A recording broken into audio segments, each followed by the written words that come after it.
ಶುಭೋದಯ. ಇಂದಿನ ಸಚೇತನ ವೇದಕಾಲ ಜೀವನದ ಶೈಲಿ.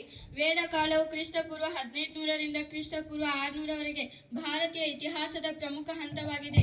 ಆರ್ಯರು ಈ ಸಂಸ್ಕೃತಿಯನ್ನು ರೂಪಿಸಿದರು. ಇದು ಋಗ್ವೇದ ಕಾಲದ ಪೂರ್ವ ವೈದಿಕ ಮತ್ತು ನಂತರದ ವೇದ ಕಾಲದ ಇದು 2 ವಿಭಾಗಗಳಾಗಿ ಹಂಚಲ್ಪಟ್ಟಿದೆ.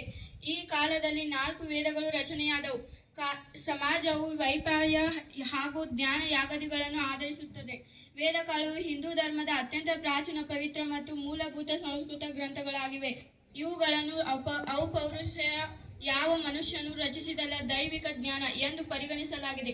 ಮುಖ್ಯವಾಗಿ 4 ವೇದಗಳಿವೆ: ಋಗ್ವೇದ, ಯಜುರ್ವೇದ, ಸಾಮವೇದ ಮತ್ತು ಅಥರ್ವವೇದ.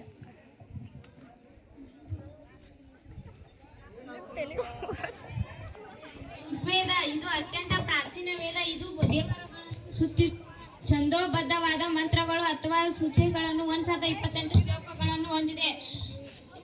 ಋಗ್ವೇದದಲ್ಲಿ 4 ವರ್ಣಗಳಿವೆ: ಬ್ರಾಹ್ಮಣ, ಕ್ಷತ್ರಿಯ, ವೈಶ್ಯರು, ಶೂದ್ರರು. ಯಜುರ್ವೇದ ಇದು ಯಜ್ಞ ಯಾಗಾದಿಗಳನ್ನು ಮಾಡುವ ಪಠಿಸಬೇಕಾದ ಗದ್ಯ ಮತ್ತು ಪದ್ಯ ರೂಪದ ಮಂತ್ರಗಳ ನಿಯಮ ವಿವರಿಸುತ್ತದೆ. ಸಾಮವೇದ ಇದು ಸಂಗೀತಮಯವಾದ ಮಂತ್ರಗಳ ಸಂಗ್ರಹವಾಗಿದೆ. ಋಗ್ವೇದ ಮಂತ್ರಗಳನ್ನೆಲ್ಲ ರಾಗಬದ್ಧವಾಗಿ ಹಾಡುವ ಕ್ರಮ ಇಲ್ಲಿದೆ. ಅಥರ್ವವೇದ ಇದು ದೈನಂದಿನ ಜೀವನದ ಶಾಂತಿ, ಆರೋಗ್ಯ, ವಿಜ್ಞಾನ ಹಾಗೂ ಲೌಕಿಕ ವಿಚಾರಗಳಿಗೆ ಸಂಬಂಧಿಸಿದ ಮಂತ್ರಗಳನ್ನು ಹೊಂದಿದೆ. ವೇದಗಳ ವಿಭಾಗಗಳು.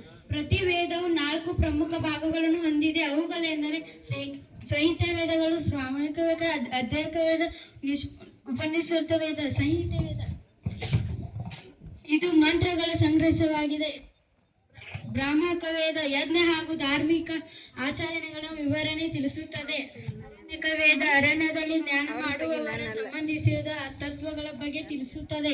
ಉಪನಿಷತ್ ವೇದ ವೇದಾಂತ ಅಥವಾ ಪರಮ ಸತ್ಯದ ಆಧ್ಯಾತ್ಮಿಕ ಜ್ಞಾನ ಮುಂತಾದ ವಿಷಯಗಳ ಬಗ್ಗೆ ಈ ಉಪನಿಷತ್ ವೇದ ತಿಳಿಸುತ್ತದೆ.